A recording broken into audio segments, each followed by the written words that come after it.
Bon, les amis, j'ai pu voir les nouveaux produits Samsung il y a quelques jours, mais j'ai surtout pu voir les nouveaux Galaxy Note 20 et Note 20 Ultra. Ce qui est paradoxal cette année, c'est que d'un côté, on n'est pas sur une grosse update quant à ce que le Note peut faire, mais de l'autre, Samsung a décidé d'encore plus marquer les différences entre le Galaxy Note 20 Ultra, la version Ultra Premium qui s'adresse vraiment aux power users, et le Galaxy Note 20 qui semble être de plus en plus une version light, une version allégée. Soyez attentifs parce qu'il y a pas mal de différences en termes de design, d'écran, de fiches techniques, et selon votre profil, vous allez vous diriger vers une version plutôt qu'une autre. Pour ce qui est du design, le Galaxy Note 20 Ultra est un peu une fusion entre le Note 10 de l'an dernier et le S20 Ultra de cette année. On retrouve un grand écran de 6,9 pouces Dynamic AMOLED Quad HD+, avec des bordures incurvées, et un trou dans l'écran au milieu qui loge une caméra selfie de 10 mégapixels. Cette face avant, Samsung la maîtrise, c'est quelque chose dont on commence à avoir l'habitude, et c'est juste magnifique. Les bordures sont vraiment fines, les côtés incurvés de l'écran ne sont pas trop prononcés pour éviter les touches accidentelles quand on tient le téléphone dans la paume de la main,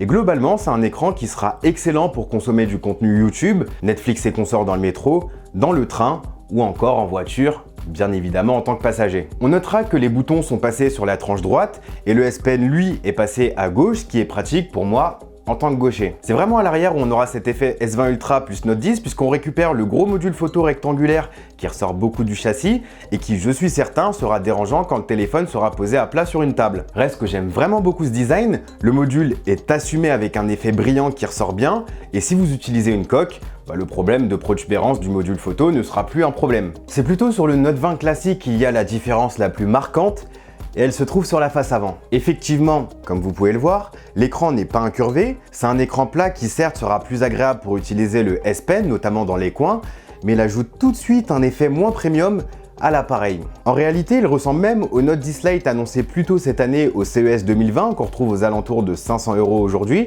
et quand on regarde bien, il y a beaucoup de similarités entre les deux appareils. On retrouve un grand écran de 6,7 pouces qui est plat sur les deux, c'est un grand écran Super AMOLED Full HD+, sur les deux, et puis surtout, il est bloqué en 60 Hz, deuxième élément qui retire l'effet premium. Je sais pas pourquoi Samsung a décidé d'intégrer un écran de 60 Hz quand tous ses concurrents majeurs sont passés à au moins 90 Hz. Ça aurait été un bon compromis face au Note 20 Ultra qui peut lui aller jusqu'à 120 Hz. Mais là, non, c'est du 60 Hz classique qui risque de faire grincer quelques dents, même si niveau autonomie, ça devrait lui permettre de tenir plus facilement la journée. Reste que des différences entre les deux modèles, on en a également sur le choix des couleurs, mais aussi sur les matériaux utilisés. Le Galaxy Note 20 Ultra sera disponible en blanc, brillant, avec le module photo argenté. C'est la couleur que j'ai préférée durant cette prise en main, elle est vraiment très belle en vrai.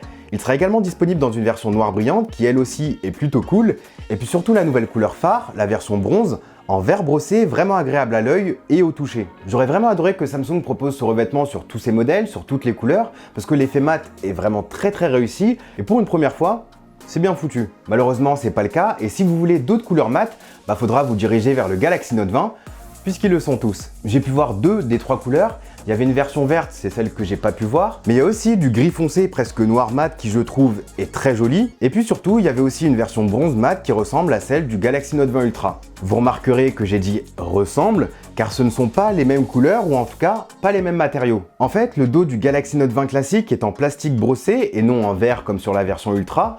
Autre choix de Samsung pour faire quelques économies. Alors attention, le rendu est très réussi, ça fait presque métal brossé comme à l'époque, mais c'est du plastique et il fallait le mentionner. Rassurez-vous, la charge sans fil est quand même disponible, c'est la même charge sans fil sur les deux modèles, elle est de 15 watts, il y aura aussi de la charge sans fil inversée.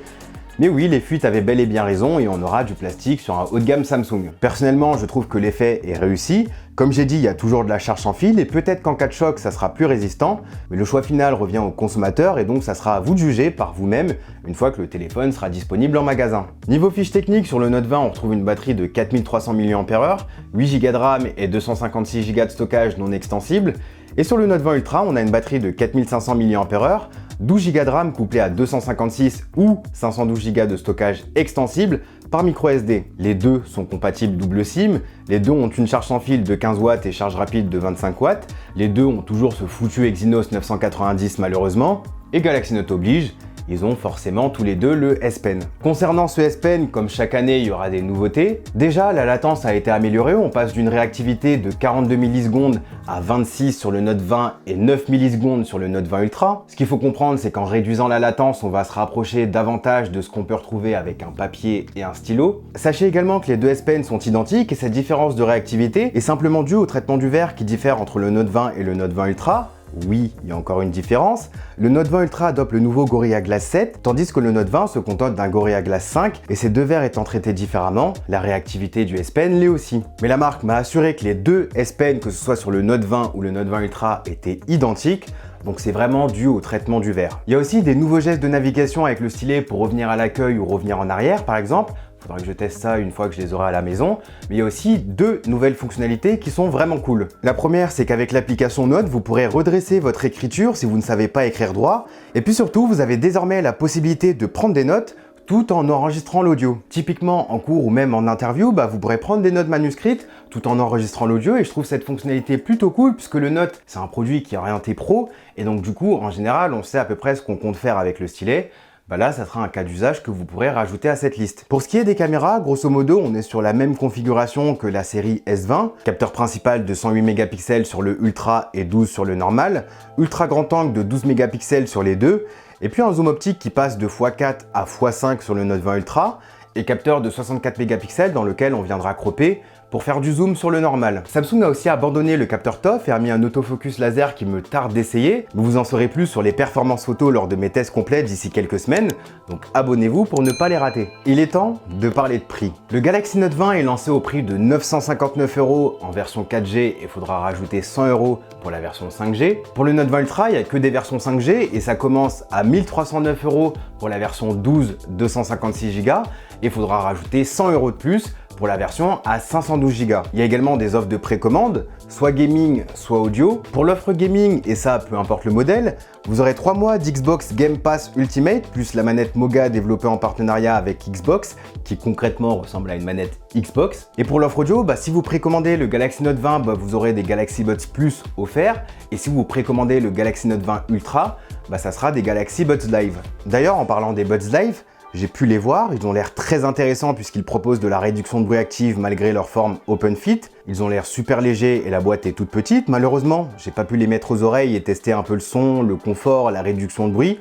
Hygiène oblige. Mais sachez qu'ils seront disponibles en blanc, en noir et en bronze au prix de 199 € et je les testerai. Il y a pas mal de boulot qui arrive, pas mal de produits à tester, que ce soit la nouvelle tablette, les nouveaux écouteurs, la nouvelle montre, le Galaxy Note 20 et le Note 20 Ultra.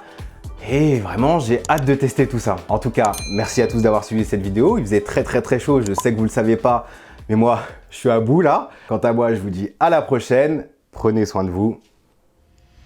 Peace.